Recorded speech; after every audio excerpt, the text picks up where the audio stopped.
రాష్ట్రంలో శాంతి భద్రతలు క్షీణించాయని వైసీపీ నేతలపై తప్పుడు కేసులు బనాయిస్తూ భయభ్రాంతులకు గురి చేస్తున్నట్లు వైసీపీ నేత మాజీ మంత్రి అంబటి రాంబాబు తెలిపారు. పుత్తూరులో మాజీ ఉప ముఖ్యమంత్రి నారాయణస్వామి ఆధ్వర్యంలో జరిగిన వైసీపీ పార్టీ కార్యకర్తల సమావేశంలో మాజీ మంత్రి అంబటి రాంబాబు పాల్గొన్నారు. ఈ సందర్భంగా ఆయన కుటుంబీ ప్రభుత్వంపై విరుచుకుపడ్డారు. ప్రజా సమస్యలపై నిరసన చేస్తే వైసీపీ వారిపై కేసులు పెడుతున్నారని, రాష్ట్రంలో పోలీసులు సంఘ విద్రోహ శక్తులుగా పనిచేస్తున్నట్లు ఆరోపించారు.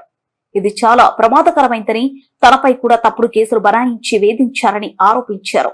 పవన్ కళ్యాణ్ అండతోనే తెలుగుదేశం పార్టీ అధికారంలోకి వచ్చిందని, కూటమి ప్రభుత్వం కాపులకు చేసిందంటూ ఏమీ లేదన్నారు. ఈ సమావేశంలో వైసీపీ నేతలు భూమన కరుణాకర్ రెడ్డి, కృపా లక్ష్మి తదితరులు పాల్గొన్నారు. కోర్టులో ప్రొడ్యూస్ చేసి రిమాండ్ ఇప్పించి 18 రోజుల పాటు జైల్లో పెట్టేటటువంటి కార్యక్రమం చేశారు. దానివల్ల వాళ్ళే తీవ్రంగా నష్టపోయారు. అన్యాయంగా అక్రమంగా ఒక నాయకుడిని జైల్లో పెట్టారనేటువంటి భావన ఒక్క వైఎస్ఆర్ కాంగ్రెస్ పార్టీ కార్యకర్తల్లోనే కాదు, రాష్ట్ర వ్యాప్తంగా ఉన్నటువంటి న్యూట్రల్ గా ఆలోచించే ప్రజల్లో కూడా ఆ రకమైన అభిప్రాయాలు. 2 సంవత్సరాల కాలంలో కాకీ వ్యవస్థని, పోలీస్ వ్యవస్థని, ఐపీసీ వ్యవస్థని, ఐపీఎస్ వాళ్ళని ఎంత దారుణంగా ఉపయోగించుకున్నారో అంత దారుణంగా ఉపయోగించుకున్నారు. లా అండ్ ఆర్డర్ కాపాడటం కాదు, కేవలం వైఎస్ఆర్ కాంగ్రెస్ పార్టీని అణిచివేయాలనేటువంటి ఉద్దేశంతో ఫాల్స్ కేసులు పెట్టి జైళ్లకు పంపించి వేధించేటటువంటి కార్యక్రమం చేస్తున్నారు. 18 రోజులు మాత్రమే, కొంతమంది 3 నెలలు, 4 నెలలు, 8 మాసాలు, 9 మాసాలు, సంవత్సరం పాటు కూడా పెట్టినటువంటి సందర్భాలు ఉన్నాయి.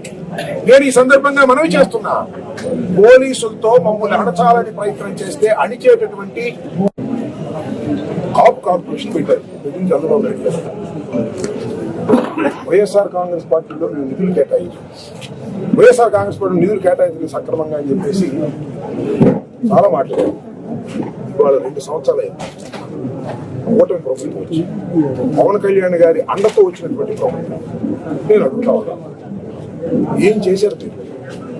ఒక లోన్లు ఇచ్చారా? ఒక విదేశీ లోన్లు ఇచ్చారా? కాపు కార్పొరేషన్ ఫండ్స్ ఎంత ఇచ్చారు?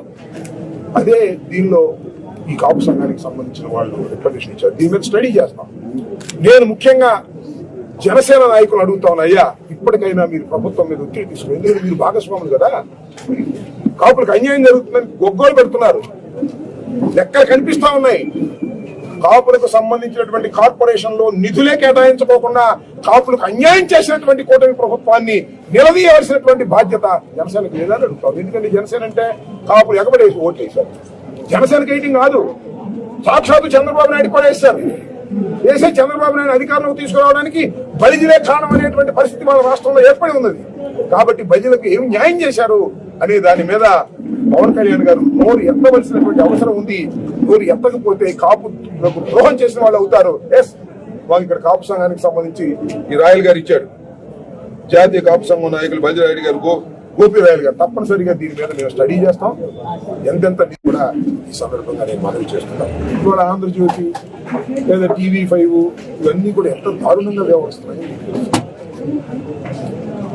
ఆంధ్రజ్యోతి వీకెండ్ లో దుర్భాషలు ఆడితే దానికి చంద్రబాబు నాయుడు గారు సపోర్ట్ చేస్తారు.